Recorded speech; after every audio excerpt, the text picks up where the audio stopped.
హైదరాబాద్ జేఎన్టీలో నాణ్యమైన ఇంజనీరింగ్ విద్యపై సదస్సు ఏర్పాటు చేశారు. అక్కడ మంత్రి శ్రీధర్ బాబు మాట్లాడుతున్నారు. ఆ లైవ్ చూద్దాం. Principals, all the engineering management associations who have been gathered here, we are all here to stand and we need all your cooperation. On behalf of Chief Minister, I request your participation to bring in a change in terms of engineering discipline. Let our engineering discipline stand atop in the midst of our nation and midst of the globe. In the same scheme of things, when we formed the government in the month of December, it is the Chief Minister putting into our domain.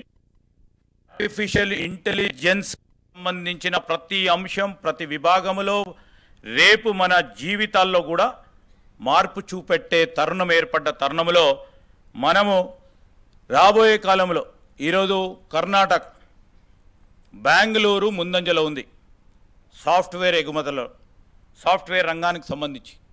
రేపు రాబోయే కాలంలో ఏ విధంగా దాన్ని అధిగమించాలో అంటే artificial intelligence disruptive టెక్నాలజీని మనం embrace చేసుకోకుంటే మనము అనేక రాష్ట్రాల విషయంలో వాటికంటే వెనుకబడి ఉంటామని ఆలోచన చేస్తే మొదటగా ముఖ్యమంత్రి గారు స్వతహాగా 200 ఎకరాలు మరి జిఎస్ఎంసి నడిబొడ్డులో 200 ఎకరాలు ఏఐసిటికి ఈరోజు మీలాంటి జేఎన్టీయూ యూనివర్సిటీస్ పరంగానే ఇంకా పెద్ద ఎత్తున ఒక ఇన్స్టిట్యూషన్ను డెవలప్ చేయాలని ఏఐసిటికి మేము శ్రీకారం చుట్టడం జరిగింది.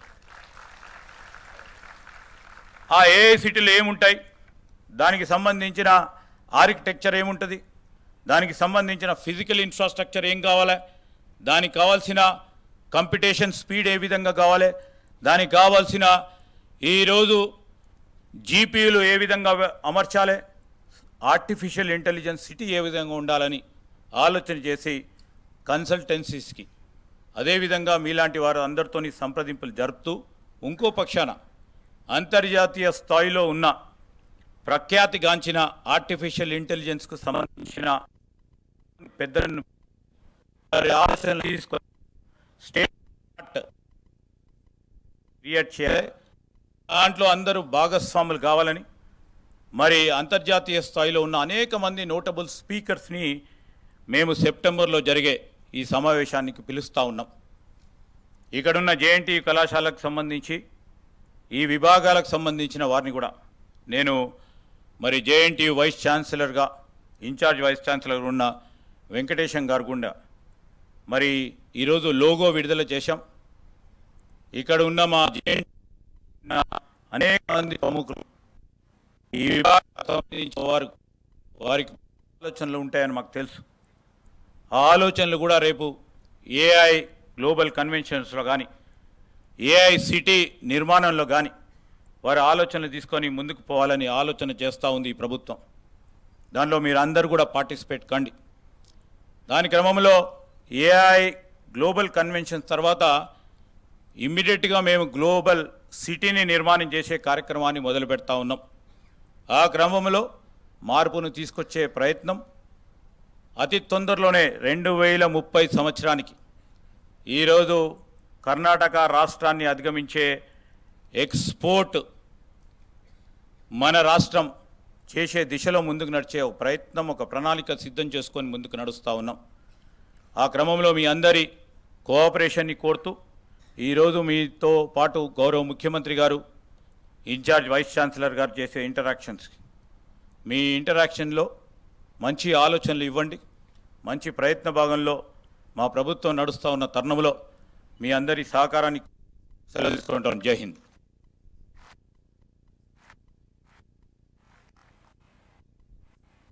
Thank you very much sir.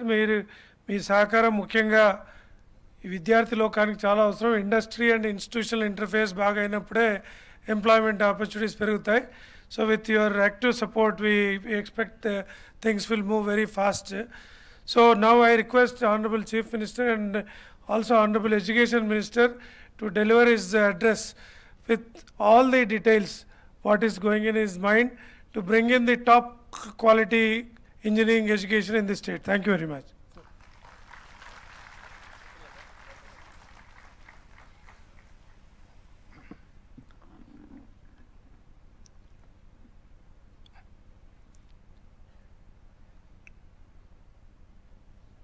JNTU ఆడిటోరియంలో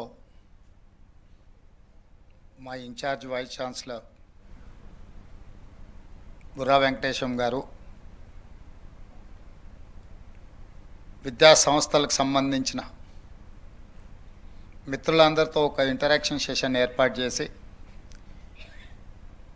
మీ ఆలోచనలను మా విధానాలను పంచుకోవాలని ఈ కార్యక్రమంలో నన్ను, మా సహచర మంత్రివర్యులు శ్రీధర్ బాబు గారిని, మా శాసనసభ్యులు మదన్ మోహన్ రావు గారిని, మా IT and industries principal secretary Jayesh Ranjan, Devasena గారు, ఇతర అధికారులను, మిమ్మల్ని అందరినీ కూడా కలవడానికి ఒక మంచి కార్యక్రమాన్ని ఏర్పాటు చేసినందుకు మనస్ఫూర్తిగా వారిని అభినందిస్తున్నా. ఈ కార్యక్రమం గొప్ప ఫలితాలను సాధిస్తుందో లేదో నాకు తెలియదు, కానీ ఒక ఐస్ బ్రేకింగ్ మాత్రం పనికొస్తుందని నేను ఖచ్చితంగా నమ్ముతున్నా.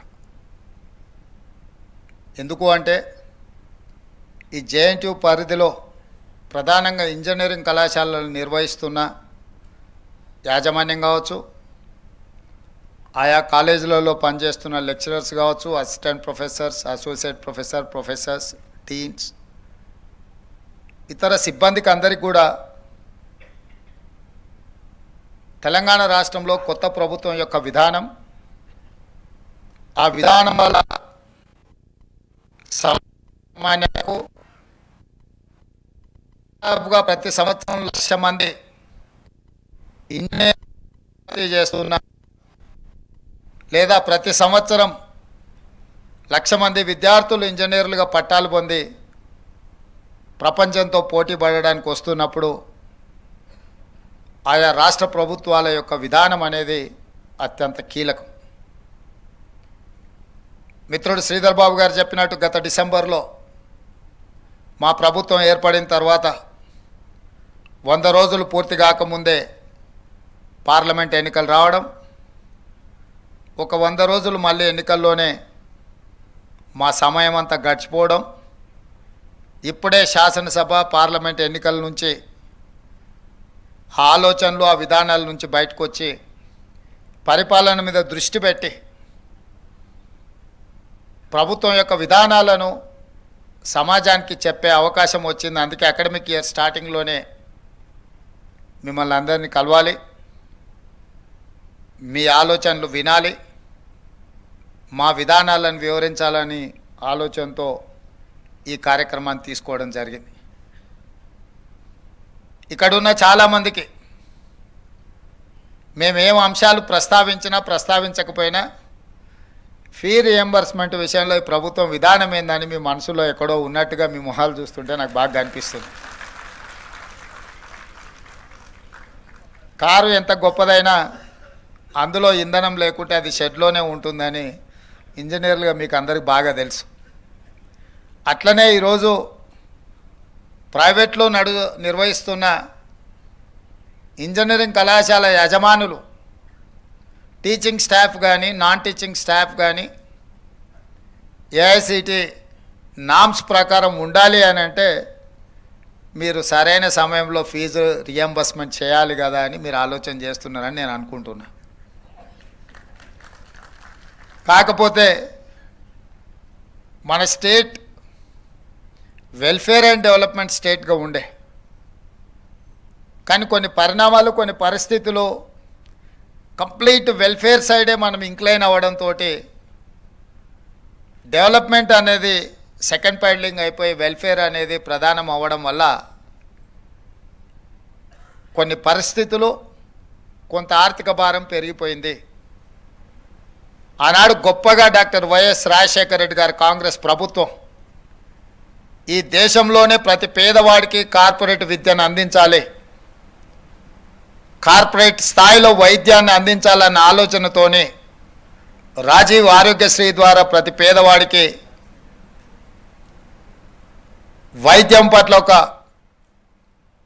అవకాశాన్ని ఇస్తూనే ప్రతి పేదవాడి బిడ్డ గొప్ప కళాశాలల్లో చదువుకోవాలి, ఆ చదువుకు అవసరమైన ఖర్చుగా భావించకుండా పెట్టుబడిగా భావించి మళ్ళీ ఉత్పత్తి సామర్థ్యాన్ని పెంచగలిగిన పెట్టుబడిగా చూస్తూ ఆనాడు Congress party doctor YS Rajasekhara Reddy గారు నిర్ణయం తీసుకొని మొట్టమొదటి దేశంలో ఫీ రియంబర్స్మెంట్ పథకాన్ని ప్రవేశపెట్టిందే కాంగ్రెస్ పార్టీ.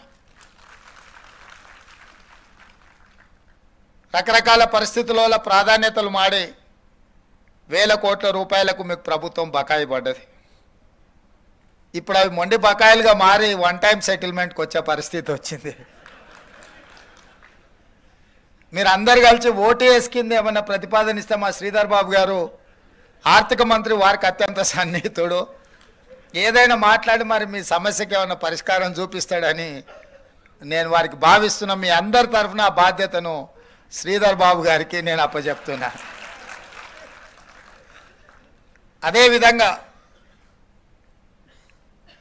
మీ మొండి బకాయిలు ఒక భాగం అయితే ఈ అకాడమిక్ ఇయర్ నుంచి ఏదైతే మీరు విద్యార్థులను చేర్చుకుంటున్నారో ఆన్ టైం పేమెంట్ చేయించాలనే పట్టుదలతోని మా ఆర్థిక శాఖకు నేను ఆదేశాలు ఇస్తా. ఈ అకాడమిక్ ఇయర్ నుంచి విద్యార్థులకు ఏదైతే ఫీ రియంబర్స్మెంట్ ఉందో ఒక్క రూపాయి కూడా బకాయి లేకుండా ఆన్ టైం మీకు ఎట్లా మీకు సహాయం చేయాలనో, ఎట్లా మిమ్మల్ని ఆదుకోవాలనో, ఎట్లా మిమ్మల్ని నిలబెట్టాలనో మా ప్రభుత్వం తప్పకుండా ప్రయత్నం చేస్తా అని చెప్పి ఈ సందర్భంగా మీకు నేను తెలియజేయదలుచుకున్నా. అదేవిధంగా ఇంజనీర్ ఈ పదం చాలా గొప్పది. మ్యాన్ మేడ్ వండర్స్ని క్రియేట్ చేసింది ప్రపంచంలో ఇంజనీర్సే. That may be Charminar, that may be Statue of Liberty, that may be Eiffel Tower, లేకపోతే న్యూయార్క్ సిటీ కావచ్చు, ఇక్కడ మనం నిర్మించుకున్న హైటెక్ సిటీ కావచ్చు. ఈ ప్రపంచంలో ఒక దేశం యొక్క సింబాలిక్గా మనం రెఫరెన్స్ తీసుకునేది ఏదైనా that has been created by one engineer. ఎక్కడైనా మనం ఎక్కడికైనా వెళ్ళండి, ఆ దేశంలో ఒక గొప్పది ఉందంటే ఆ గొప్పగా ఏది మనం రెఫర్ చేస్తున్నాం ఎక్కడైనా ఇంజనీర్స్ క్రియేట్ చేసిన మ్యాన్ మేడ్ వండర్స్నే మనము ఆ దేశం యొక్క గొప్ప బుర్జ్ ఖలీఫా అయినా, దుబాయ్ అనగానే బుర్జ్ ఖలీఫా అంటాం, బుర్జ్ ఖలీఫాకు కూడా డిజైన్ చేసింది ఒక ఇంజనీరే. హైదరాబాద్ అనగానే గండిపేట కావచ్చు, లేకపోతే ఇక్కడ ఉన్న మూసీ రివర్ బేసిన్ మీద నిర్మించిన గొప్ప నిర్మాణాలు కావచ్చు, మోక్షగుండం విశ్వేశ్వరయ్యను మనం రెఫరెన్స్ కింద తీసుకుంటాం. అంటే ఏ దేశం యొక్క ప్రగతినైనా ఆ దేశం సాధించిన ప్రగతికి కొలబద్దగా నిలబడుతున్న మ్యాన్ మేడ్ వండర్ ఏదైనా that is established by someone who is engineer. ఇంత అద్భుతమైన నైపుణ్యం కలిగిన ప్రపంచాన్ని ఒక త్రిశంకు స్వర్గాన్ని సృష్టించగలిగిన ఇంజనీరింగ్ కాలేజీలు ఈరోజు తెలంగాణ రాష్ట్రంలో ఏ విధంగా ఉన్నాయో మనం చర్చించుకోవాల్సిన అవసరం ఉంది. ఆలోచన చేసి సరిదిద్దుకొని సవరించుకోవాల్సిన బాధ్యత మన మీద నేను బలంగా నమ్ముతున్నా. ఈరోజు ఇంజనీరింగ్ కాలేజీలు అంటే నిరుద్యోగులను ఉత్పత్తి చేసే కర్మాగారంగా మారకూడదు. ఈరోజు 1,00,000 మంది మీ దగ్గరికి వెళ్ళి సర్టిఫికెట్ తీసుకొని ఎవ్రీ ఇయర్ మంది నిరుద్యోగ ఉత్పత్తి మారుతున్నాయంటే బాధ్యత మాతో పాటు మీ మీద ఉన్నది అని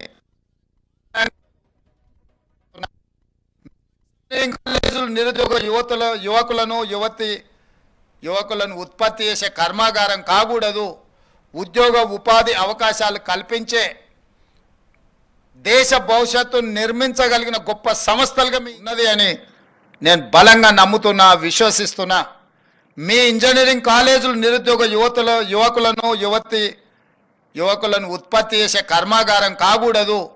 ఉద్యోగ ఉపాధి అవకాశాలు కల్పించే దేశ కొన్ని కోర్సులు నిన్నమన్నా మా ప్రిన్సిపల్ సెక్రటరీ గారు తీసుకొచ్చి పెట్టారు కాలేజీలు. స్లైడింగ్ కానీ, అడ్మిషన్స్లో ఉన్న కొన్ని సీట్లను కానీ, ఆఫ్ క్యాంపస్ కానీ, లేకపోతే రకరకాల ప్రతిపాదనలు నా ముందు తీసుకొచ్చి పెట్టినప్పుడు తాత్కాలిక ఉద్యోగ ఉపాధి అవకాశాలకు అవసరమైన కోర్సుల మీదనే మీరు ఎక్కువ ఫోకస్డ్గా ఉన్నట్టుగా అనిపించింది తప్ప ఈ దేశ భవిష్యత్తు నిర్మాణానికి అవసరమైన ఫ్యాకల్టీస్ని కానీ అవసరమైన సబ్జెక్ట్స్ని కానీ మీరు స్లోగా అవి కనిపించకుండా కనుమరుగవుతున్నాయి. Example civil engineering. ఈ దేశము అభివృద్ధి చెందుతున్న దేశం. అభివృద్ధి చెందే దేశానికి అత్యధికంగా అవసరమైంది సివిల్ ఇంజనీర్లు. కానీ ఆ సివిల్ ఇంజనీరింగ్ కోర్సులు చాలా కాలేజీలు వాళ్ళకి శాంక్షన్ అయిన అడ్మిషన్స్ని స్లోగా కంప్యూటర్ సైన్స్కి అదర్ యాక్టివిటీస్కి షిఫ్ట్ చేసి వీటిని తగ్గించుకుంటూ పోతున్నారు. కొన్ని కాలేజీలు అయితే కంప్లీట్గా సివిల్ ఇంజనీరింగ్ను క్లోజ్ చేసే ప్రయత్నం చేస్తున్నారు. ఆ ప్రతిపాదనలు ముందుకు వచ్చినాయి. నా సూచన ఏంటంటే సివిల్ మెకానికల్ అండ్ ఎలక్ట్రికల్ ఇంజనీర్స్ని మ్యాండేట్గా మీ కాలేజీలలో నడపండి.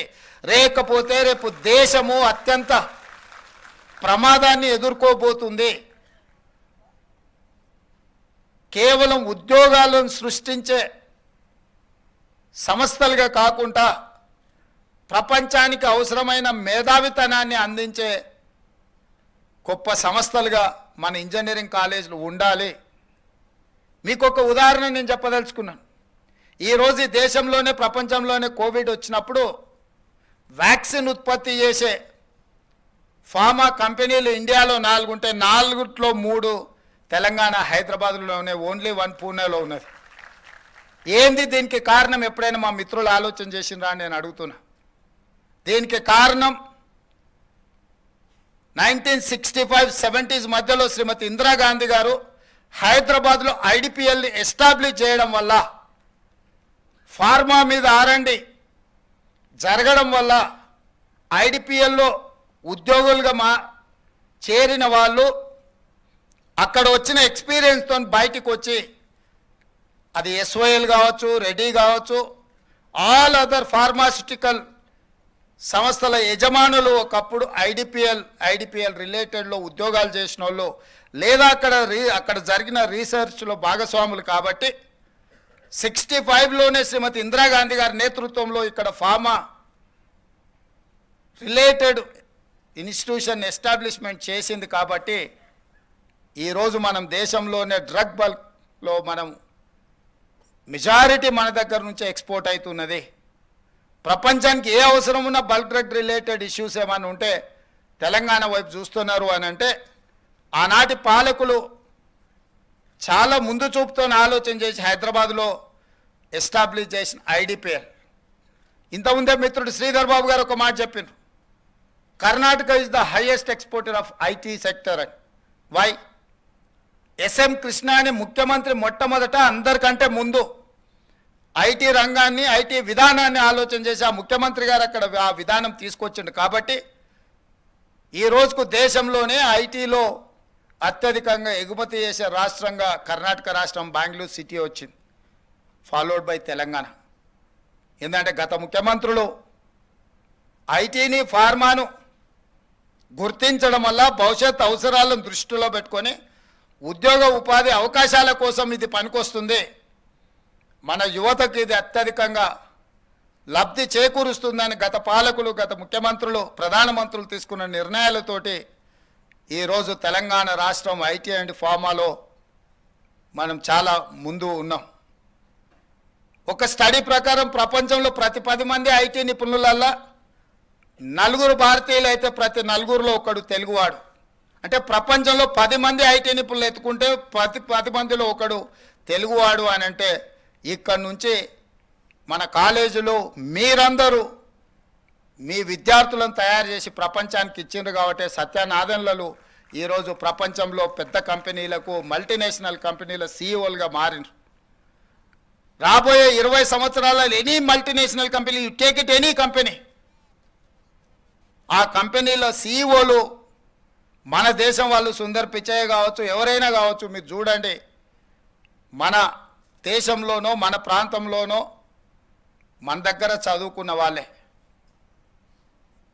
మరి ఈ దిశగా ప్రపంచం అందరూ ఆశ్చర్యపోయే విధంగా ఐటీ నిపుణులను కానీ ఇతర నిపుణులను ఉత్పత్తి లేదా తయారు చేసే మనము భవిష్యత్తు యొక్క ఆలోచనలను అవసరాలను దృష్టిలో పెట్టుకొని ఈ రోజే మనకు స్వతంత్రం వస్తే ఈ రోజే ప్రపంచానికి అవసరమైన ప్రణాళికలు మనం సిద్ధం చేసుకుంటే ఈ రోజే మనం ఒక న్యూ యాక్షన్ ప్లాన్ రెడీ చేసుకుంటే ఏం చేసుకోవాలనో ఆ విధంగా ఆలోచన చేసుకొని మన సిలబస్ నుంచి చాలా వరకు మనం చెప్తున్న చదువుకి మార్కెట్లో అవసరాలకి అసలు ఎక్కడ పొంతం లేదు. నిన్న మొన్న మా ప్రభుత్వం ఒక బోల్డ్ డెసిషన్ తీసుకున్నది. తెలంగాణ రాష్ట్రంలో 65 ఐటీఐలు ఉన్నాయి, ఇండస్ట్రియల్ ట్రైనింగ్ ఇన్స్టిట్యూట్స్. 20 సంవత్సరాలు 30 సంవత్సరాల క్రితం ఎప్పుడో వాళ్ళకి ఏదో సిలబస్ తయారు చేస్తే ఇప్పటికి అదే చదువుకుంటున్నారు. చదువుకొని బయటకు వస్తే అసలు ఈ ప్రపంచంలో అట్లాంటి అవసరమే లేని పరిస్థితి ఉంది. చదువుకొని సర్టిఫికేట్ తీసుకొని అది ఐటీఐ కావచ్చు, పాలిటెక్నిక్ కావచ్చు, ఇంజనీరింగ్లో కూడా ఈరోజు మనం నేర్పిస్తున్న మనం చెప్తున్న చదువుకి బయట వాళ్ళు పోటీ పడే ప్రపంచానికి there is an gap.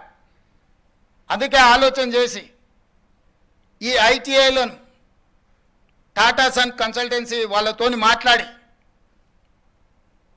Tata సంస్థలతోని వాళ్ళ సిఎస్ఆర్ ఫండ్స్ని వాళ్ళతో మాట్లాడి ఐటీఐలను అన్నిటిని కూడా 65ను ఏటీసీ అడ్వాన్స్డ్ టెక్నాలజీ సెంటర్స్ కింద మార్చి ఈరోజు 2400 కోట్ల రూపాయలతోటి 86% from Tata, only 14% from Telangana government matching grant ఇచ్చి ఈరోజు 65 ఐటీఐలను అడ్వాన్స్డ్ టెక్నాలజీ సెంటర్లుగా మన పైలట్ ప్రాజెక్ట్ కింద మల్లెపల్లిలో పెడితేనే అక్కడికి వెళ్తే ఐ వాజ్ వండర్.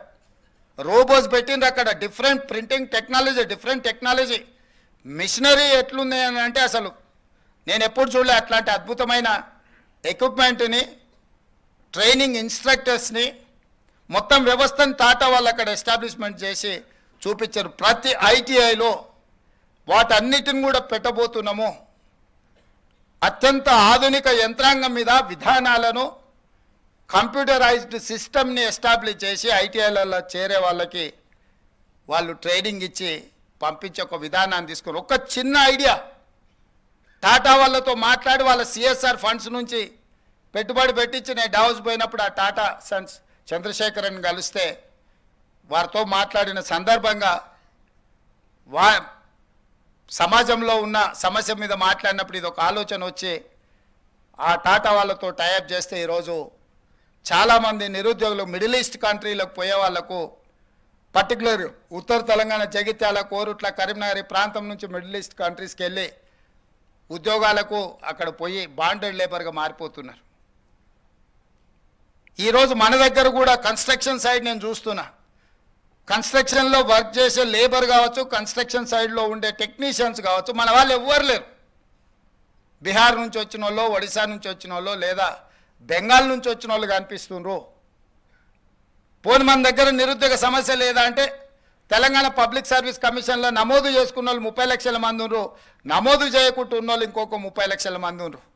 60 లక్షల మంది నిరుద్యోగులు ఉన్న తెలంగాణ రాష్ట్రంలో ఇక్కడ ఉపాధి అవకాశాలు పక్క రాష్ట్రాల నుంచి వచ్చి పొందుతున్నారంటే ఎక్కడో ఒక గ్యాప్ ఉంది. ఆ గ్యాప్ ఏందనేది ఈరోజు ఇక్కడ కూర్చున్న మీరందరూ మనమందరం ఆలోచన చేయాలి.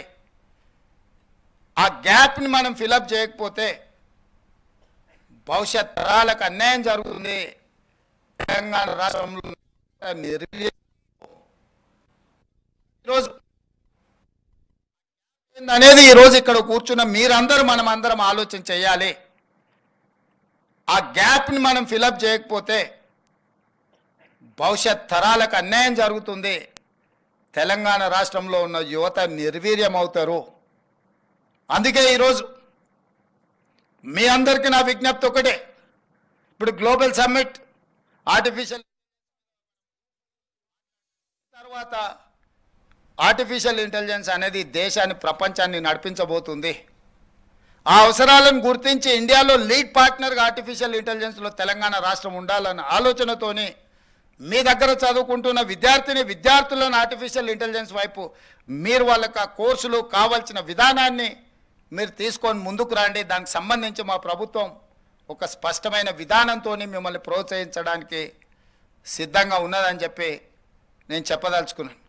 అదేవిధంగా skilled or semi skilled labour కూడా మన దగ్గర లేరు. ఇంజనీరింగ్ చదువుకొని బయటకు వస్తే పట్టా ఉంటుంది కానీ పనితనంలో చాలా బాధాకరంగా పరిస్థితులు ఉన్నాయి. అందుకే ఈరోజు మా ప్రభుత్వం ఆలోచన చేసి ఎస్కీలో మనము స్కిల్ డెవలప్మెంట్ యూనివర్సిటీని ఒక కొత్త యూనివర్సిటీని ఇంట్రడ్యూస్ చేసి తొందరలోనే ఆ యూనివర్సిటీని మనం స్టార్ట్ చేస్తున్నాం. Already government has initiated that process like ISB. ప్రభుత్వం ఏదో నిధులు ఇచ్చి ప్రభుత్వమే సిలబస్ను డిసైడ్ చేస్తే ప్రభుత్వంలో ఆ సిలబస్ ఏది కావాలని మా దగ్గరకు వచ్చి అది అప్రూవల్ మళ్ళీ కిందికి పోయే వరకు 4 ఏళ్ళు అయింది. 4 ఏళ్లలో మేము అప్రూవల్ ఇచ్చిన సిలబస్ అవుట్డేటెడ్ అయిపోతే దాని గురించి మాట్లాడే వాళ్ళు కూడా ఉండరు.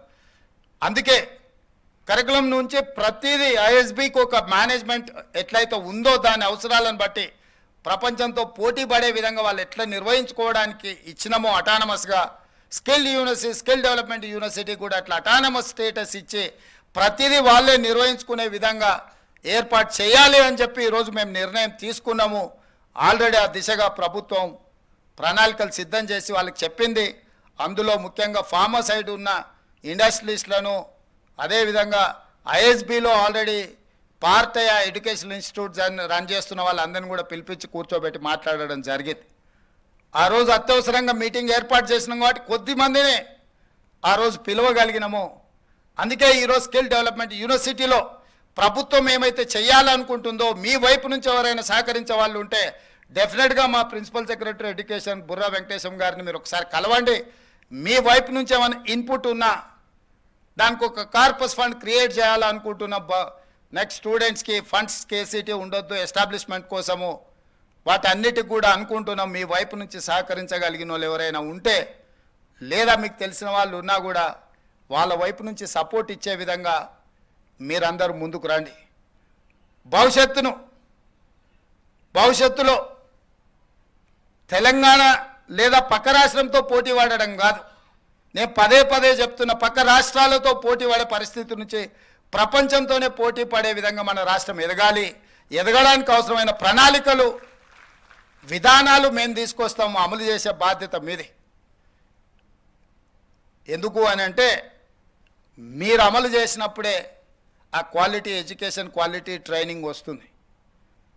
మేము పాలసీ మేకర్స్ మాత్రమే. మీకేం పాలసీ కావాలో మీరు మా దగ్గరికి పుష్ చేయండి. ఆ పాలసీని అడాప్ట్ చేసుకొని వితిన్ డేస్లో గవర్నమెంట్ వాటికి అనుమతి ఇచ్చే బాధ్యత మా ప్రభుత్వం తీసుకుంటుంది. మా ప్రభుత్వానికి భేషజాలు లేవు. మా ప్రభుత్వం ఈ రాష్ట్రంలో ఉన్న నిరుద్యోగ యువకులకు ఒక అద్భుతమైన ఉద్యోగ ఉపాధి అవకాశాలు కల్పించి ఆ నిరుద్యోగ యువకులే కొత్త ఉద్యోగాలు కల్పించే బాధ్యత పెరిగే విధంగా వాళ్ళని ప్రోత్సహించాలన్నదే మా ఆలోచన. మీకు తెలిసి తెలంగాణ ఏర్పడిన నేపథ్యం, దీనికి ఉన్న పరిస్థితులు, నిరుద్యోగ సమస్యనే తెలంగాణ రాష్ట్ర ఏర్పాటుకు ప్రధాన కారణం. ఆ నిరుద్యోగ సమస్యను మనము పరిష్కరించకపోతే పూర్తిగా ప్రజాప్రతినిధులుగా మేము విఫలమైనట్టే.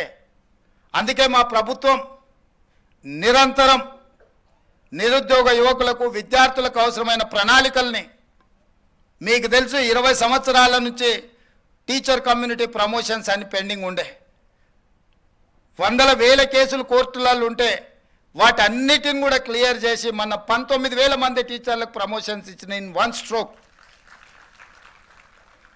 గత కొన్ని సంవత్సరాల నుంచి టీచర్ల బదిలీలు లేక ఏ బదిలీ చేయడానికి పోయినా కోర్టు ఇంటర్ఫియరెన్సో లేకపోతే పొలిటికల్ ఎగ్జిక్యూటివ్స్ ఇంటర్ఫియరెన్సో లేకపోతే ప్రభుత్వంలో ఉన్నవాళ్ళు ఏదేదో చేసేసిందని రకరకాల వార్తలు వచ్చేది.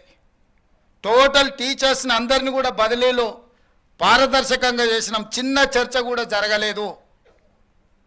గ్రూప్ 1 ఎగ్జామ్స్ 4,03,000 మంది అప్లై చేసుకొని 3 లక్షల పైన గ్రూప్ 1 ప్రిలిమ్స్ ఎగ్జామ్ మేము నిర్వహించినాం. చిన్న సమస్య రాకుండా మైన్యూట్స్లో వర్కౌట్ చేసి జేఎన్టీయూ నుంచే సపోర్ట్ తీసుకున్నాం. How you people are conducting EAMCET and other exams we have adapted same procedure and practice.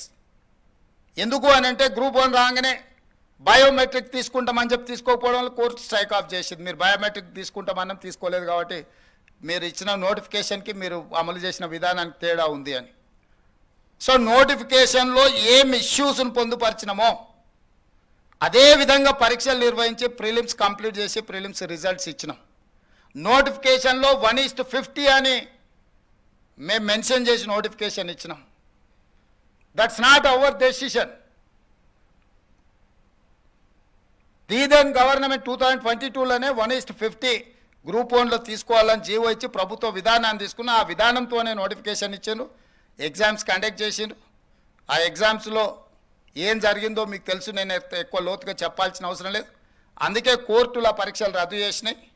Same గైడ్లైన్స్లో మేము నోటిఫికేషన్ ఇచ్చి ఎగ్జామ్స్ కండక్ట్ చేసినాక కొంతమంది ఇప్పుడు 1:100 బిలో అంటున్నారు. ప్రజాప్రతినిధులుగా, ముఖ్యమంత్రిగా, మంత్రిగా నాకు శ్రీధర్ బాబు గారికి 1% కూడా నష్టం లేదు, కష్టం లేదు 1:50 బదులు 1:100 పిలవడానికి. కానీ 1:100 పిలిచిన మరుక్షణము కోర్టు సింపుల్గా 1:50 పిలుస్తా అని చెప్పి నువ్వు నోటిఫికేషన్ ఇచ్చి ప్రిలిమ్స్ కండక్ట్ చేసి ఇప్పుడు 1:100 పిలుస్తాను నువ్వు రిజల్ట్ ఇస్తే